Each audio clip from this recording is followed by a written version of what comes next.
नमस्कार दोस्तों।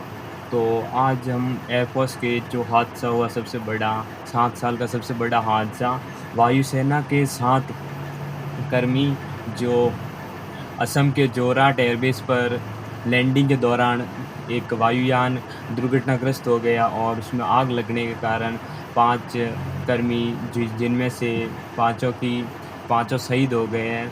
तो बड़े दुःख की बात है कि हमारे देश के नौजवान रक्षा करते हुए देश के कर्मी जो शहीद हो गए, तो उनको कोटि-कोटि नमन। और आज हम बात करेंगे कैसे और क्या हुआ।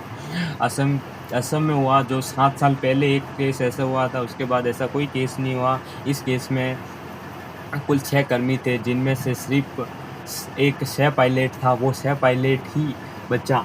बाकी सह पायलट के अलावा 5 थे, वो सभी शहीद हो गए।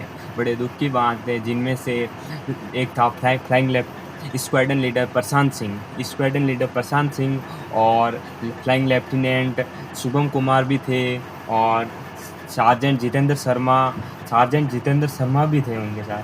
अग्निवीर खेमाराम कुमावत और अग्निवीर दानिश अल्लाम। अग्निवीर खेमावत को कुमार हमारे राजस्थान के नागौर ज़िले के रहने वाले थे, और उन्होंने अग्निवीर के तहत 3 साल पहले ही ड्यूटी की थी, और वो दिसंबर में जॉइनिंग भी आने वाले थे। तो बड़े दुःख की बात है कि मतलब दिसंबर में वो रिटायर्ड आने वाले थे, 4 साल के अग्निवीर थे। तो और ये ये करीब हुआ शाम सुबह के 10 बजे की समथिंग हुआ, और उसमें से 5 शहीद हो गए। बड़े दुःख की बात है, श्रद्धांजलि हम भी अर्पित करते हैं। और ये हादसा कैसे हुआ, क्यों हुआ, इसका अब इन्वेस्टिगेशन करने के लिए कोर्ट में आदेश दिया गया है।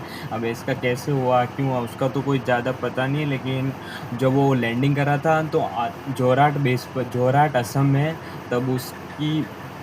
तब वो थोड़ा दुर्घटनाग्रस्त होने के कारण उसमें आग लग गई, और फिर उसका आग लगने के कारण पाँचों शहीद हो गए।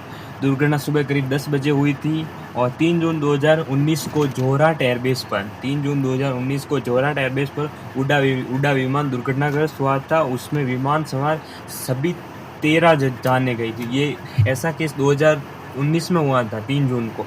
उसके अलावा ऐसा कोई 7 साल में ऐसा कोई केस नहीं हुआ जिसमें दुर्घटना ऐसे हुई है। विमान में कुल 6 वायुसेना कर्मी थे, इनमें सह पायलट जीवित रहा है, सिर्फ सह पायलट जीवित रहा है। वो बहुत अच्छी बात है, लेकिन उनको भी चोट लगी है थोड़ी बहुत।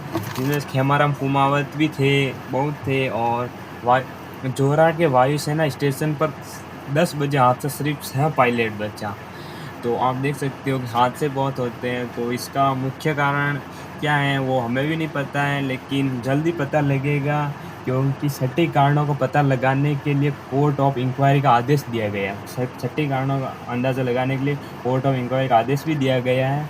और बहुत अच्छी बात है कि हमारी रक्षा करते हुए नौजवान शहीद हो गए। बहुत दुःख की बात है, हम सब श्रद्धांजलि अर्पित करते हैं, और आप भी कमेंट में श्रद्धांजलि अर्पित कर सकते हैं। चैनल को भी ज़रूर सब्सक्राइब करें, और आपकी क्या राय है आप कमेंट में बता सकते हैं। जय हिंद, जय भारत।